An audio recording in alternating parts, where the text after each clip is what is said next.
चलिए ये second video में ही वेलकम बैक है आपका। थोड़ा सा किसी रीजन बस से रुक गया था तो कंटिन्यू करते हैं। Slenderness ratio for compression, tension का हम देख चुके थे और कंप्रेशन का इधर कंटिन्यू करने जा रहे हैं। ओके ना।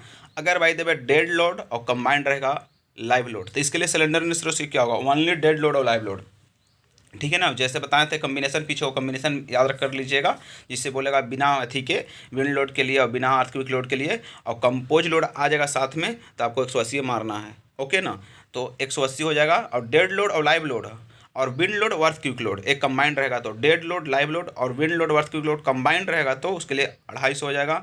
Compression flange of beam against lateral torsion buckling, इसमें कह रहा है कंप्रेशन फ्लेंज कहेगा तो compression flange of beam, compression flange of beam against lateral torsion buckling तो 300 हो जाएगा स्लेंडरनेस रेशियो। तो कंफर्म कीजिए आप। डेड लोड और लाइव लोड रहेगा तो क्या हो जाएगा? 180 हो जाएगा। डेड लोड, लाइव लोड और विंड लोड और अर्थक्वेक लोड इसमें कंबाइंड रहेगा तो 250 हो जाएगा। और कंप्रेशन फ्लेंज जैसे मैंने उसमें 400 था ना, इसमें 300 हो जाएगा था। 180 हो गया, 250 हो गया दोनों के लिए। अब यहाँ पे देखिए, अब compression flange beam against lateral torsion buckling, compression flange of beam, compression flange of beam रहेगा, flange beam, compression flange of beam against lateral torsion buckling तो 300 हो जाएगा स्लेंडरनेस रेशियो। ओके। अब देखिए slenderness ratio for hanger member तो 160 हो जाएगा। Bracing के लिए 120 हो जाएगा। इरूप ट्रस में पहले याद कीजिए हैंगर मेंबर रहेगा तो कोई हैंगर नहीं होता है तो हैंगर में 160 हो जाएगा। ब्रेसिंग में 120 हो जाएगा तो हैंगर में 160। हैंगर जो लटकाते हैं ना हैंगर, तो हैंगर में कितना हो जाएगा? हैंगर में कितना हो जाएगा? 160 हो जाएगा। और ब्रेसिंग में 120, ब्रेसिंग 120 हो जाएगा। ओके। एरूप ट्रस में ब्रेसिंग इन टेंशन 350 हो जाएगा। ब्रेसिंग इन टेंशन, ब्रेसिंग रहेगा तो ब्रेसिंग तो टेंशन मेंबर ही है तो ब्रेसिंग इन टेंशन तो 350 हो जाएगा। ओके। अब आगे कंटिन्यू करते हैं। Share leg effect, share leg effect पूछ रहा है। Connected leg strength of 40% more than outstanding leg, कहने का मतलब है कि शेयर लेग इफेक्ट में कह रहा है ना कि जो कनेक्टेड लेग होता है ना, देखे होंगे गैसेट प्लेट से लेग जो एंगल जो कनेक्ट रहता है तो कनेक्टेड लेग स्ट्रेंथ ही 40% more than outstanding leg. Connected leg का जो स्ट्रेंथ होता है ना 40% मोर होता है आउटस्टैंडिंग से। ठीक है ना। अब देखिए share leg effect coefficient range, ये जो शेयर लेग इफेक्ट जो हुआ ना उसका कोफिशिएंट रेंज क्या हो जाता है शेयर लेग इफेक्ट का? उसका हो जाता है 0.7 से लेके 1.29 तक। आप कंफर्म याद कीजिए कि शेयर लेग इफेक्ट का रेंज कितना होता है। शेयर लेग जो इफेक्ट होता है उसका रेंज कितना होता है? 0.7 से लेके 1.29 तक, 0.7 से 1.29 तक। ओके ना। Tensile strength of net sectional approximate formula, अब कह रहा है कि टेंसाइल स्ट्रेंथ के लिए ये फार्मूला पूछा गया है, याद कर लीजिए कंफर्म में भी टेक्स्ट में पूछा गया है। Tensile strength of net section approximate formula, design strength का फार्मूला क्या है? ए एन मल्टीपल में FUB बटा में 1.25 मल्टीपल में ये हो जाता है अल्फ़ा सिग्मा जिसको बोलते हैं। तो इसको याद कैसे रखेंगे? टेंसाइल स्ट्रेंथ आपको पता है कि नेट सेक्शन पर डिपेंड करता है। अप्रोक्सीमेट फार्मूला क्या होगा? टेंसाइल स्ट्रेंथ जो होता है नेट ही पर डिपेंड करता है, नेट ही पे डिपेंड करता है। और कुछ कहा जाता है कि इसमें कि पकड़ना है कि टेंसाइल स्ट्रेंथ में नेट स्ट्रेंथ के लिए फार्मूला क्या होता है, टेंसाइल स्ट्रेंथ में नेट स्ट्रेंथ के लिए फार्मूला क्या होता है। तो डिजाइन स्ट्रेंथ के लिए फार्मूला इसमें हो जाएगा नेट स्ट्रेंथ में कि AN हो जाएगा, AN मल्टीपल FUB बटा में 1.25 मल्टीपल में अल्फा हो जाएगा। ठीक है ना। कांस्टेंट है, अल्फा कांस्टेंट है तो AN मल्टीपल FUB बटा 1.25 से हम पकड़ेंगे कि टेंसाइल स्ट्रेंथ में नेट के लिए फार्मूला क्या होता है? FUB बटा में 1.25 मल्टीपल में अल्फा ए हो जाता है। अल्फा जो होता है ना आपको कांस्टेंट होता है 0.7 से 0.6 हो जाता है अल्फा। 0.8 किसके लिए वैल्यू होता है? जो डिजाइन स्ट्रेंथ यूज करते हैं ए नेट के लिए तो अल्फा 0.8 जो होता है ना उसके लिए कितना होता है? अल्फा 4 को हो जाता है। 0.7 कितना होता है? 3 को हो जाता है। 0.6 कितना हो जाता है? 2 को और 1 हो जाता है। ठीक है ना। तो याद कीजिए आप अल्फा जो होता है अल्फा, यही अल्फा के वैल्यू को हम बात कर रहे हैं तो 0.1 हो जाता है, 0.8 हो जाता है for number of volt 4। Alpha कितना हो जाता है? 0.8 हो जाता है। कांस्टेंट वैल्यू अल्फा है ना तो अल्फा 0.8 हो जाता है, उसमें नंबर ऑफ वोल्ट 4 हो जाता है। 0.7 हो जाता है, नंबर ऑफ वोल्ट 3 हो जाएगा। 0.6 हो जाता है, नंबर ऑफ वोल्ट से 2 और 1 हो जाता है। तो कंफर्म कीजिए 0.8 कांस्टेंट रहेगा तो 4 को वोल्ट, 0.7 3 को वोल्ट, और 0.6 रहेगा तो 2 से 1 वोल्ट। ओके ना। अब आया ब्लॉक शेयर स्ट्रेंथ, एक कॉम्बिनेशन होता है शेयर और टेंसाइल स्ट्रेंथ का मेंबर का, टेंसाइल फोर्सेस पे आता है। तो ब्लॉक शेयर स्ट्रेंथ आप याद कीजिए किसका कॉम्बिनेशन होता है? शेयर का और टेंसाइल स्ट्रेंथ का। It is combination of share and tensile strength of member under the tensile force. तो ब्लॉक शेयर स्ट्रेंथ जो होता है ना शेयर का और टेंसाइल स्ट्रेंथ का, शेयर का और टेंसाइल स्ट्रेंथ का, ब्लॉक शेयर स्ट्रेंथ, शेयर का और टेंसाइल स्ट्रेंथ का कम्बिनेशन होता है अंडर द टेंसाइल फोर्स, और टेंसाइल फोर्स होता है इस पर अंडर द टेंसाइल फोर्स में हो जाता है। Okay, it is the occurs when connected to over designing, connection is over designing, over design होता है। It depend on the arrangement of bolt. तो ब्लॉक स्ट्रेंथ में पहले याद कीजिए किसमें किसका कैसा कॉम्बिनेशन होता है, शेयर का और टेंशन का। उसके बाद किस पे डिपेंड करता है, अरेंजमेंट ऑफ वोल्ट पे या ओवर डिजाइनिंग होता है। अरेंजमेंट ऑफ वोल्ट पे डिपेंड करता है ब्लॉक शेयर स्ट्रेंथ। ओके, आगे चलते हैं क्या है। देखिए यहाँ पे कह रहा है ग्रॉस एरिया, तो किस पे डिपेंड करता है, और नेट एरिया किसके लिए है। तो देखिए gross area cross section area पर डिपेंड करता है, depends on the cross section area. Gross area पूरे, ग्रॉस माने पूरा, तो ग्रॉस एरिया किस पे डिपेंड करता है, तो क्रॉस सेक्शन एरिया पे। नेट एरिया किस पे डिपेंड करता है, अरेंजमेंट ऑफ वोल्ट पे। तो ग्रॉस एरिया किस पे डिपेंड करता है, ग्रॉस माने पूरा के पूरा, तो ग्रॉस एरिया किस पे डिपेंड करता है, ग्रॉस एरिया किस पे डिपेंड करता है, क्रॉस सेक्शन एरिया पे। नेट एरिया किस पे डिपेंड करता है, अरेंजमेंट ऑफ वोल्ट पे, ठीक है ना। तो ग्रॉस एरिया को कबाड़िए यहाँ पे, ग्रॉस एरिया किस पे डिपेंड करता है, ग्रॉस माने पूरा, ग्रॉस क्रॉस सेक्शन एरिया पे, net area arrangement of volt पे, ठीक है ना। तो ग्रॉस एरिया कन्फर्म कीजिए, ग्रॉस ग्रॉस जानते हैं ना, तो ग्रॉस किस पे, ग्रॉस है, ग्रॉस मैंने पूरे ना, तो क्रॉस सेक्शन बोलेगा तो पूरे हो जाएगा। तो gross area cross section area पे, और net area arrangement of volt पे। नेट एरिया या तो बोल दिया इधर बॉक्स से, ये जो बॉक्स नहीं पढ़े अभी, क्या हो गया इसको देखिए, यहाँ पे क्या पढ़े, box block strength, block shear strength, block जो होता है ना, ब्लॉक शेयर स्ट्रेंथ, ये भी आपको अरेंजमेंट ऑफ वोल्ट पे डिपेंड करता है, और नेट एरिया भी अरेंजमेंट ऑफ वोल्ट पे डिपेंड करता है। Okay, in tension member net area is effective. कहने का मतलब टेंशन मेंबर में नेट एरिया इफेक्टिव हो जाता है, कंप्रेशन में ग्रॉस एरिया। तो आपसे पूछ सकता है कि टेंशन में कौन होता है, टेंशन में तो नेट याद रखिए, और कंप्रेशन में ग्रॉस याद रखिए, ठीक है ना। इन net area gross area minus area of the volt. हाँ, नेट एरिया कैसे निकालिएगा, जैसे जितना है उसमें जैसे मैंने देखिए टेबल है, टेबल पे ग्रॉस एरिया जितना उसका है, उसको जिसका हॉल मारे हैं ओ, तो उसको घटा देंगे तो जो बचा है वो नेट एरिया हो जाएगा। तो वही कह रहा है ग्रॉस एरिया पर, सॉरी नेट एरिया के लिए फॉर्मूला क्या होता है, नेट एरिया का, तो gross area minus area of the hole, तो नेट एरिया आ जाएगा, ठीक है। और lug angle west unequal angle section, कहने का मतलब लग एंगल जो होता है ना, लग एंगल देखिए, लग एंगल जो दोनों तरफ से प्रोवाइड करते हैं, in lug angle best unequal angle section. Lug angle जो होता है बेस्ट होता है unequal section. Reduce the length of connection, lug angle क्या करता है, रिड्यूस करता है in lug angle best unequal angle section. Lug angle में कौन बेस्ट होता है, अनइक्वल एंगल सेक्शन होता है जो बेस्ट होता है। तो ध्यान दीजिए आपकी लग एंगल में कौन बेस्ट होता है, लग एंगल में अनइक्वल एंगल सेक्शन बेस्ट होता है। Reduce the length of connection and share lag effect, क्या करता है, reduce the length of connection and share lag effect, एक कम करता है, और शेयर लैग इफेक्ट को कम करता है। तो लग एंगल क्या करता है, reduce the connection, reduce the length of connection. Lug angle क्या करता है, reduce the length of connection, reduce the length of connection, length of connection को कम करता है। लग एंगल जो होता है क्या करता है, लग एंगल ना रिड्यूस करता है लेंथ ऑफ कनेक्शन को और शेयर लैग इफेक्ट को। लग एंगल दोनों तरफ जो होता है ना, वही लग एंगल क्या करता है, शेयर लैग इफेक्ट को कम करता है और reduce the length of connection. Okay, ये अनइक्वल एंगल सेक्शन जो होता है ना बेस्ट होता है, लग एंगल अनइक्वल जो रहेगा ना वही लग एंगल बेस्ट होता है, ठीक है ना। बिकॉज न्यूट्रल एक्सिस एक जगह होती है, no eccentricity less than lag effect. अब देखिए minimum number of bolt or rivet attach the lug angle in gusset plate, दो हो जाएगा, minimum number of the bolt or rivet attach the lug angle gusset plate. करने का मतलब लग angle जो होता है गैसेट प्लेट से कम 2 को वोल्ट होता है, ठीक है ना, 2 वोल्ट हो जाता है, 2 वोल्ट और रिवेट हो जाता है। WSM net area calculation. अब देखिए यहाँ पे थोड़ा सा अदर सा टॉपिक आया, थोड़ा सा आराम से यहाँ से देखिएगा।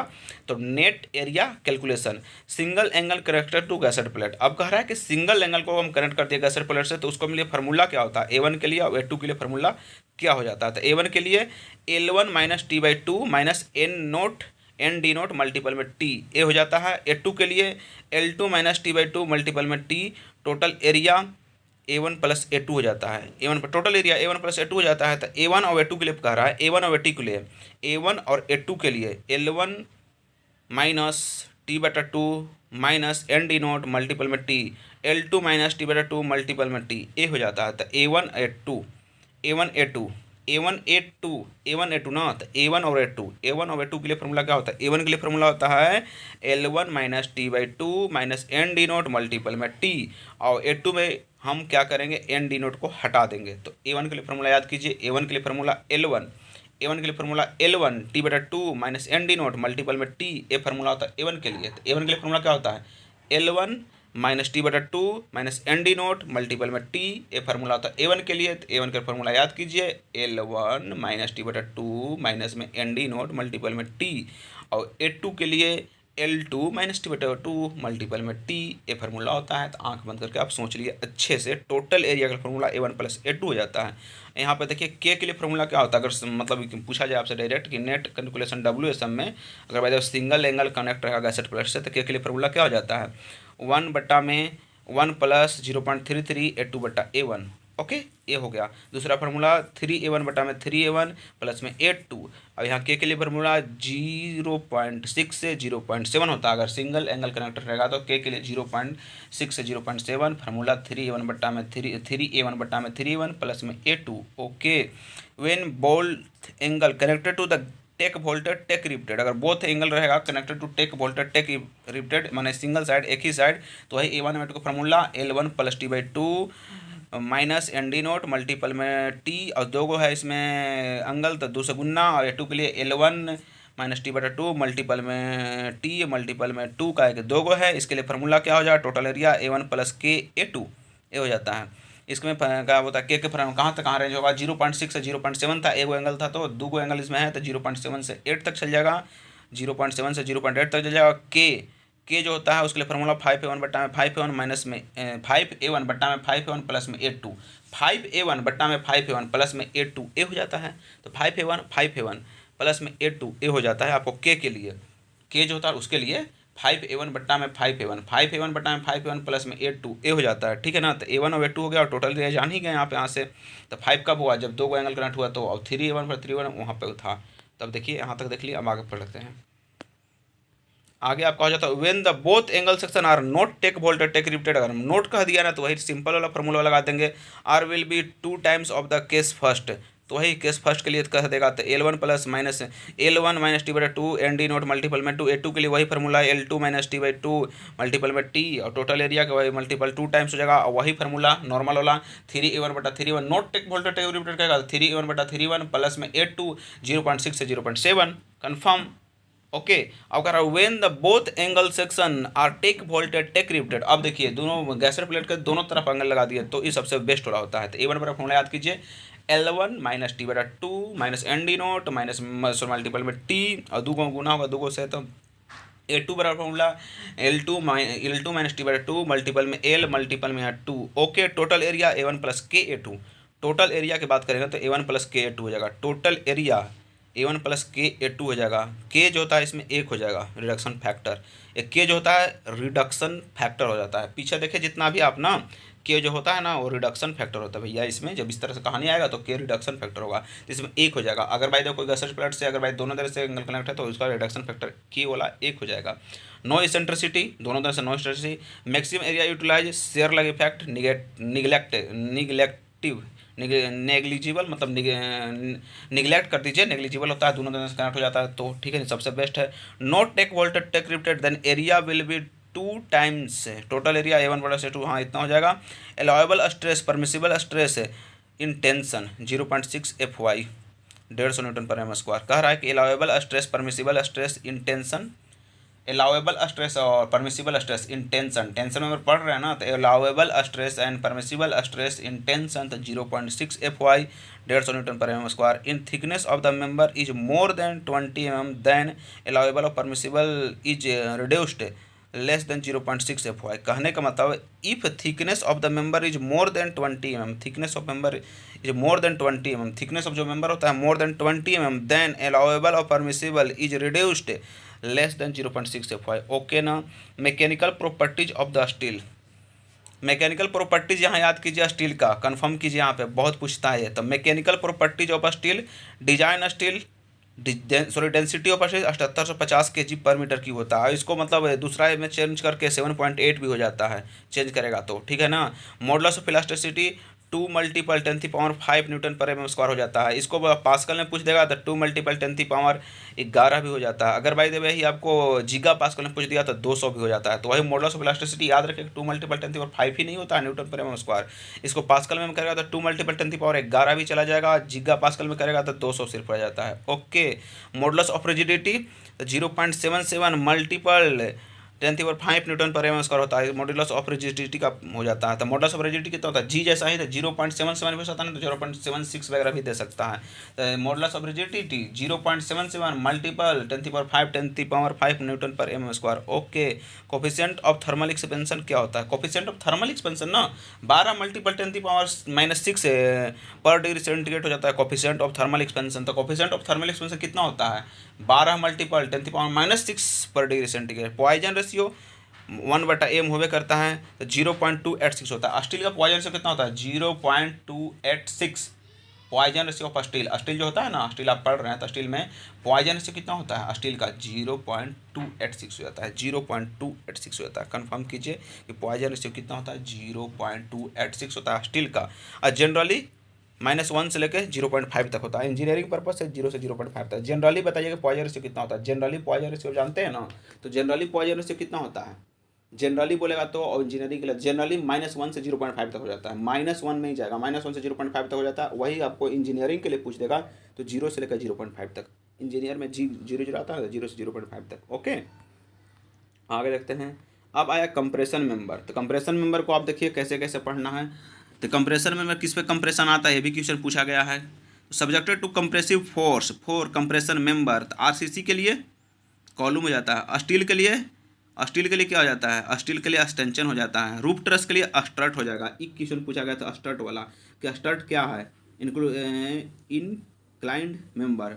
रूफ ट्रस होता है ना, रूफ ट्रस, उसमें स्टर्ट होता है, रूफ ट्रस में स्टर्ट होता है। जैसे कहने का मतलब रूफ ट्रस बनाया जाता है ना, तो उसमें रेक्टेंगल ट्रेंगल जैसा जो पैप दिया जाता है ना, उसी को हम बोलते हैं स्टर्ट। तो स्टर्ट जो होता है कंप्रेशन मेंबर होता है। तो आप बताइए आरसीसी में कॉलम आपका कंप्रेशन मेंबर, स्टील में एक्सटेंशन हो जाता है कंप्रेशन मेंबर, और ये बोलते हैं तो रूफ ट्रस में क्या होता है, तो स्टर्ट हो जाता है, रूफ ट्रस में स्टर्ट हो जाता है। ओके।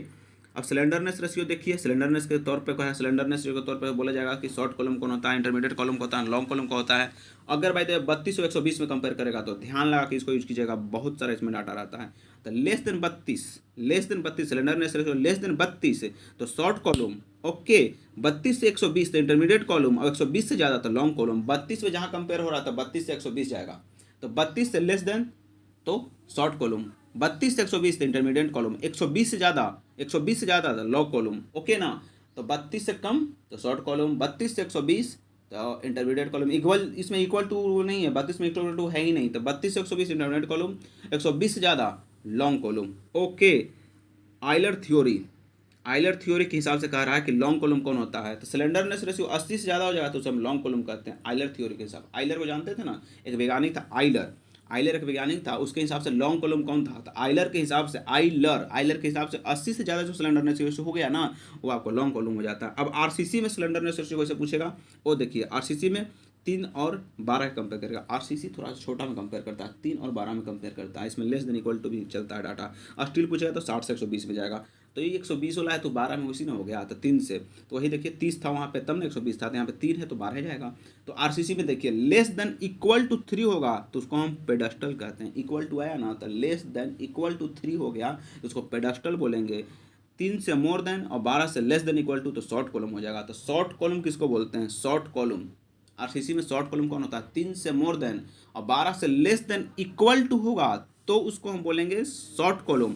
और 120 से ज़्यादा नहीं, इसमें 12 से ज़्यादा होगा तो 12 से more than long column. Okay, तो यहाँ कंफर्म कीजिए पेडस्टल क्या होगा, slenderness ratio less than equal to 3 तो पेडस्टल हो जाएगा। शॉर्ट कॉलम कौन हो जाएगा, तो 3 से बड़ा होगा लेकिन लेस देन इक्वल टू 12 हो जाएगा तो शॉर्ट कॉलम हो जाएगा। अगर भाई दे लॉन्ग कॉलम बोले तो 12 से ज़्यादा सिलेंडरनेस रेशियो वो हो जाता है लॉन्ग कॉलम। अब स्टील आया 60 से लेस देन इक्वल टू तो शॉर्ट कॉलम। स्टील में क्या 60 से 120 में कंपेयर करेंगे, स्टील है ना तो 60 120 में, लेस देन इक्वल टू 60 तो शॉर्ट कॉलम, लॉन्ग कॉलम 120 से ज़्यादा तो लॉन्ग कॉलम, 60 से ज़्यादा 120 से छोटा आता है इंटरमीडिएट कॉलम। इसमें इक्वल टू सिर्फ शॉर्ट कॉलम में आया, तो 60 से लेस देन इक्वल टू तब शॉर्ट कॉलम, और क्या बोलते हैं 120 से ज़्यादा तो लॉन्ग कॉलम, 60 से बड़ा 120 से छोटा तो intermediate column. Okay, tack bolted tack riveted वो कह रहा है सिलेंडरनेस रेशियो हॉल एल इफेक्टिव बटा आर एक्सेस टेक वोल्टेज provide outside of the gusset plate. अच्छा, अब बोला टेक वोल्टेज होता है तो टेक वोल्टेज कहाँ प्रोवाइड करते हैं, कैसे प्रोवाइड करते हैं उसके बारे में बताना है। तो टेक वोल्टेज होता है ना, लोड को ट्रांसफर नहीं करता है, बता रहे हैं देखिए। Tack bolt provide to outside of the gusset plate, ये जो होता है टेक वोल्ट को हम आउटसाइड ऑफ गैसेट प्लेट में प्रोवाइड करते हैं। ओके ना, तो ध्यान रखिएगा आप कि टेक वोल्ट को कहाँ प्रोवाइड करते हैं। टेक वोल्ट जो होता है ना, टेक वोल्ट, उसको हम outside of gusset plate provide करते हैं। ओके ना, outside of gusset plate make the section inform, इस सेक्शन को इन्फॉर्म कर देता है down transfer the load. Tack bolt जो होता है ना, आपको outside of gusset plate provide करते हैं, सेक्शन को इन्फॉर्म करता है या आपको लोड को ट्रांसफ़र नहीं करता है, टेक वोल्ट हो गया।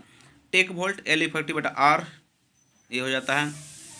टेक वोल्टेज जो होता है मतलब नॉट मोर देन 40 हो जाता है और हॉल के लिए नॉट मोर देन 0.6 हो जाता है। तो आप याद कीजिए कि टेक वोल्ट जो होता है ना, टेक वोल्ट वो नॉट मोर देन 40 होता है, हॉल के लिए नॉट मोर देन 0.6 हो जाता है। Okay, maximum specific between the tack voltage not more than, compression के लिए और टेंशन के लिए कितना हो जाता है, कहने का मतलब maximum spacing between the tack bolt. अब टेक वोल्ट पढ़े ना तो स्पेसिंग पूछ रहा है, कंप्रेशन में नॉट मोर देन 600 एम और टेंशन में not more than 1000 m. Okay ना, तो maximum spacing between the tack voltage, जो टेक वोल्टेज होता है उसके लिए बोल रहे हैं, कंप्रेशन में not more than 600 m, tension में नॉट मोर देन 1000 एम। बिल्कुल स्पेसिंग पूछ रहा है टेक वोल्टेज का। टेक वोल्टेज देखे है ना, तो टेक वोल्टेज का स्पेसिंग पूछ रहा है, तो स्पेसिंग अगर टेक वोल्टेज का पूछेगा तो कंप्रेशन में not more than 600 m, tension में नॉट मोर देन 1000 एम। तो आंख बंद करके ध्यान लगाइए कि टेक वोल्टेज रहेगा तो कंप्रेशन में नॉट मोर देन 600 एम और टेंशन में not more than 1000 m. Okay, आगे बढ़ते हैं, क्या है आगे देखिए यहाँ पे रिलेशनशिप बिटवीन द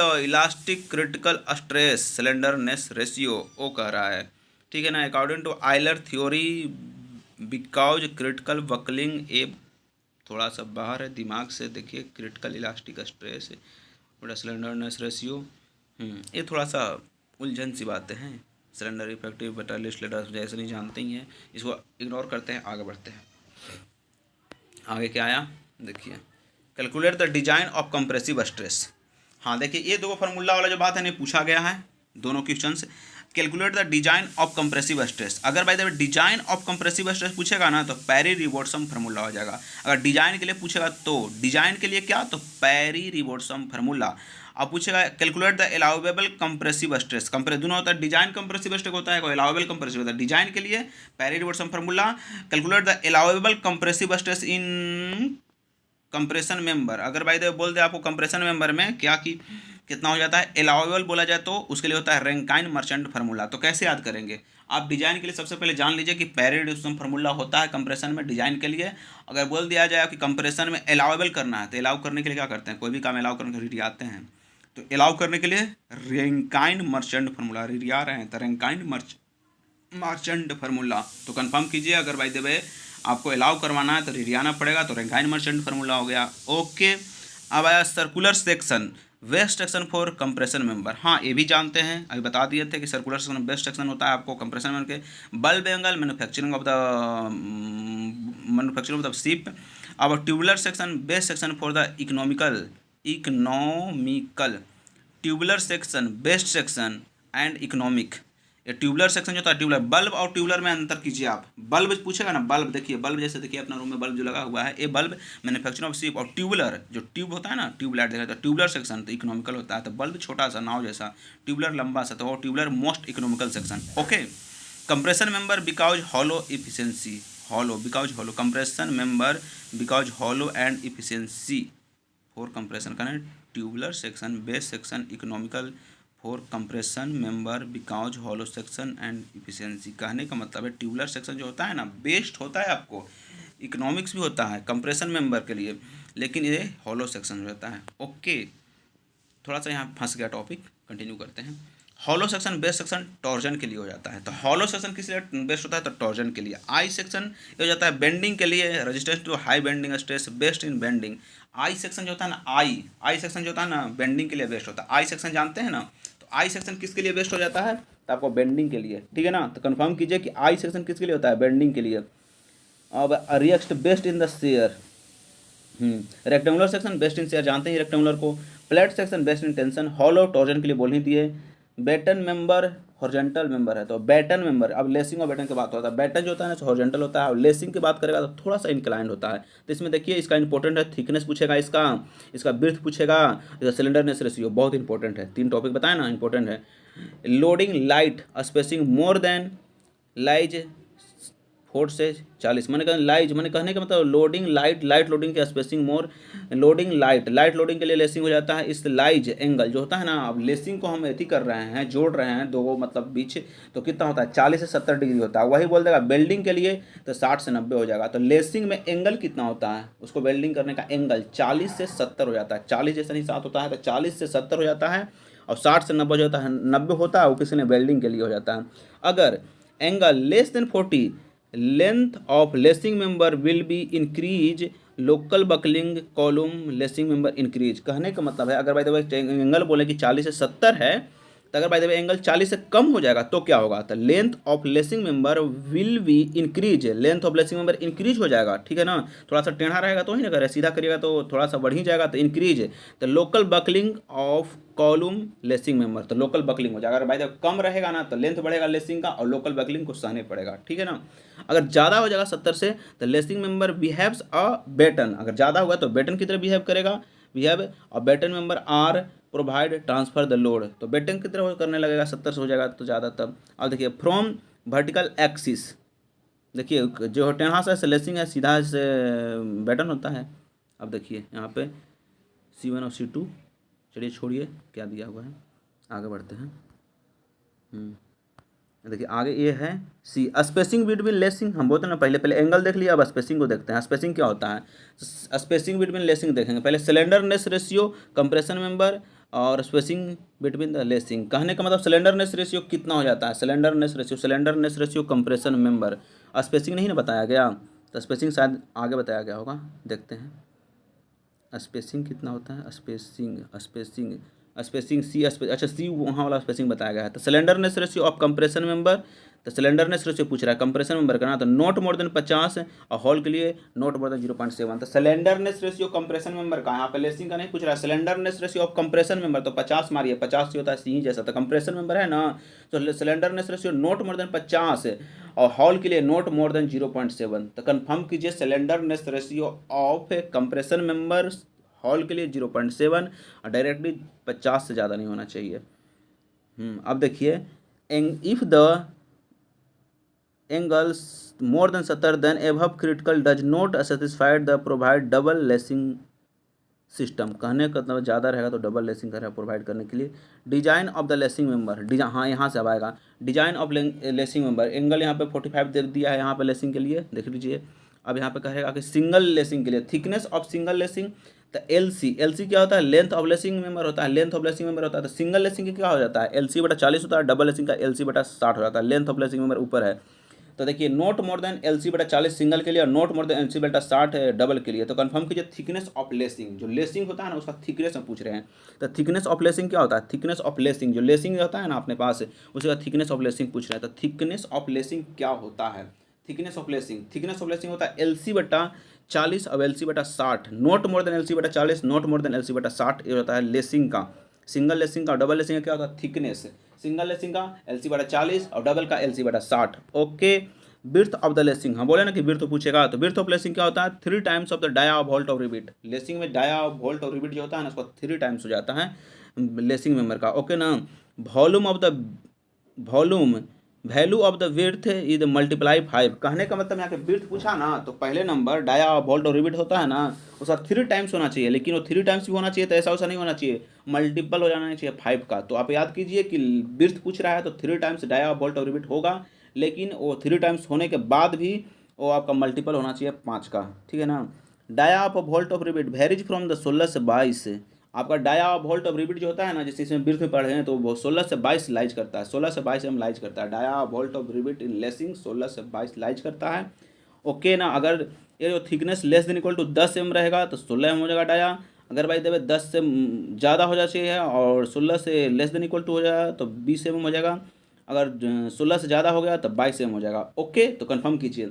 अगर भाई देवे थिकनेस लेस देन 10 एम होगा तो डाया कितना हो जाएगा लेसिंग का, less than equal to 10 m रहेगा तो लेसिंग का डाया कितना हो जाएगा 16 एम। अगर भाई देवे 10 से ज़्यादा हो गया और 16 से कम हो गया बराबर हो गया वही तो 20 हो जाएगा, और 16 से बड़ा हो गया तो 22 हो जाएगा। तो कंफर्म कीजिए less than equal to 10 m हो जाएगा तो 16 एम हो जाएगा।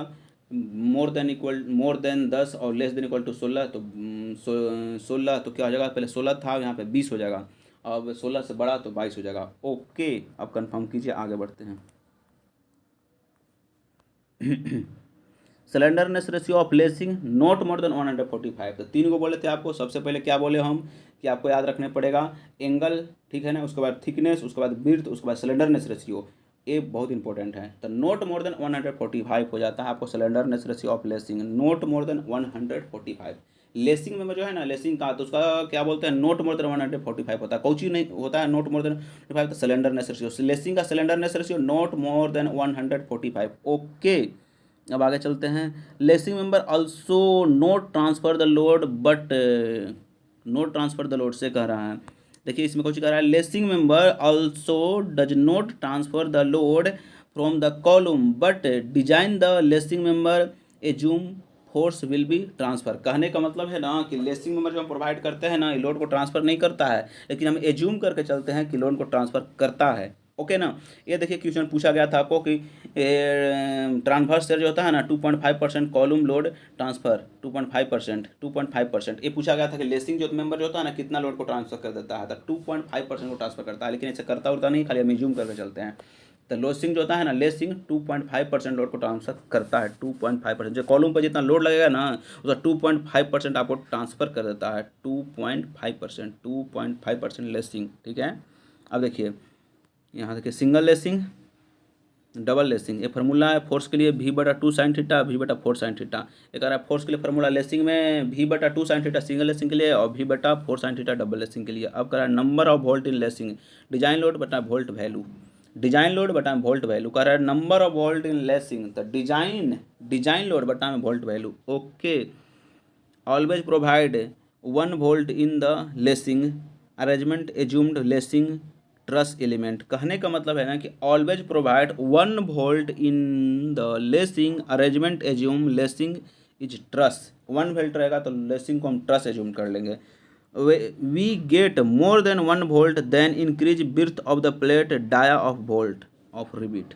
ओके, एक ही को रहेगा लेसिंग में, तो उसको हम ट्रस की तरह बिहेव करवा देंगे, ठीक है ना। अब देखिए यहाँ पे क्या आ गया, लेसिंग और बैटन 2.5% लोड डिजाइन। कहने का मतलब लेसिंग और बैटन को 2.5% पर डिजाइन कर देते हैं, तो वही तो 2.5% बोले ना कि जितना है उसका 2.5% ट्रांसफर कर देता है। ओके ना। अगर इस पर न्यूमेरिकली पूछता है लेसिंग के लिए, अगर भाई देवे कॉलम को पूछा कि 1000 का लोड आ रहा है तो कितना ट्रांसफर करेगा, तो 1000 का 2.5% निकाल लीजिए, आपको आ जाएगा। Lacing member axially loaded truss element. कहने का मतलब lacing member axially loaded truss element. Okay, अब यहाँ पे देखिए क्वेश्चन क्या है लेसिंग में, effective slenderness ratio should be increase take account share. Lacing के लिए 5%, हाँ इसमें कह रहा है ना कि effective slenderness ratio should be increase take account of the shear deformation effect. अगर शेयर डिफॉर्मेशन लेसिंग और बैटन में शेयर डिफॉर्मेशन इफेक्ट बोलेगा तो शेयर डिफॉर्मेशन इफेक्ट लेसिंग में और बैटन में, तो लेसिंग में 5% हो जाता है और बैटन में 10% हो जाता है। ओके, तो याद करना है आपको कि effective slenderness ratio should be increase take account shear deformation effect. Take account shear deformation effect, जो शेयर डिफॉर्मेशन इफेक्ट जो होता है ना, शेयर डिफॉर्मेशन इफेक्ट, ये जो शेयर डिफॉर्मेशन जो होता है, शेयर डिफॉर्मेशन देखे ना, तो शेयर डिफॉर्मेशन जो इफेक्ट हो जाता है ना, लेसिंग में 5% होता है, बैटन में 10% होता है। लेसिंग में कितना होता है, लेसिंग देखें ना, तो लेसिंग में 5% होता है, बैटन में 10% होता है। शेयर डिफॉर्मेशन इफेक्ट, जो शेयर डिफॉर्मेशन होता है ना लेसिंग और बैटन में, शेयर डिफॉर्मेशन याद कीजिए, ध्यान लगाइए कि लेसिंग और बैटन में शेयर डिफॉर्मेशन आएगा तो लेसिंग में 5% होता है, बैटन में 10% हो जाता है शेयर डिफॉर्मेशन के लिए। स्लेंडरनेस रेशियो 5% हो गया। द टॉप और बॉटम ऑफ द कॉलम के टॉप और बॉटम बोर्ड है plate batten provide avoid the distortion of column. तो ये भी याद रखिए, भी पूछा गया है कि एट द टॉप और bottom of the column plate batten provide avoid distortion of column. Distortion column के लिए बैटन को प्रोवाइड कर देते हैं, ठीक है ना। अब आया बैटन, एंगल 90 डिग्री होता है, angle batten 90 degree, built up column. Effective slenderness ratio increase 10% deformation effect से शेयर डिफॉर्मेशन। हाँ देखिए ना, शेयर डिफॉर्मेशन यहाँ बताए थे ना कि देखिए यहाँ पे शेयर डिफॉर्मेशन जो होगा ना इफेक्ट, उसके लिए बैटन में 10% और लेसिंग में 5%, वही लिखा गया यहाँ पे भी। अब देखिए यहाँ पे कह रहा है lacing is the more strong than batten. हाँ आपसे पूछ सकता है कि लेसिंग ज़्यादा स्ट्रॉन्ग होता है कि बैटन, तो कंफर्म कीजिए आपका स्ट्रॉन्ग हो जाता है lacing is more strong than batten. Batten से ज़्यादा स्ट्रॉन्ग कौन होता है आपका, लेसिंग। ओके, अब design of batten, design of batten को डिजाइन करना होगा ना, तो यू और टू वी आई का मैक्सिमम ले लेंगे, म्यू और टू बी मैक्सिमम ले लेंगे। ओके, आगे बढ़ते हैं। अगर देखिए क्या है, design of the intermediate batten, अगर डिजाइन करना है बैटन इंटरमीडिएट बैटन का, तो वहाँ पे तो कुछ था, म्यू था और क्या था आपका, म्यू था और क्या था, म्यू था और टू बी आई था। अब यहाँ पे कुछ कह रहा है कि अगर डिजाइन करना है तो क्या हो जाएगा, देखिए यहाँ पे कह रहा है कैसे डिजाइन करने के लिए, अगर इंटरमीडिएट बैटन कहेगा तो मैक्सिमम लेंगे 3/4 म्यू और टू बी का, तो टू बी वहाँ भी था और वहाँ पे सिर्फ म्यू था, और यहाँ पे इंटरमीडिएट बैटन कहा है तब 3/4 म्यू हो जाएगा, 3/4 म्यू हो गया, 3/4 म्यू और टू बी, 3/4 म्यू और टू बी ये हो जाता है।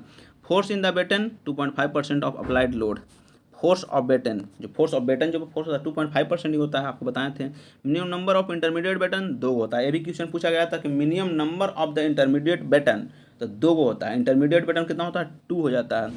और minimum number of the batten in built up column तो 4 हो जाता है, कितना होता है 4 हो जाता है, ऐसे 4 हो जाता है कॉलम में, बिल्टअप कॉलम में, और अगर मिनिमम तो 2 हो जाता है, ठीक है ना।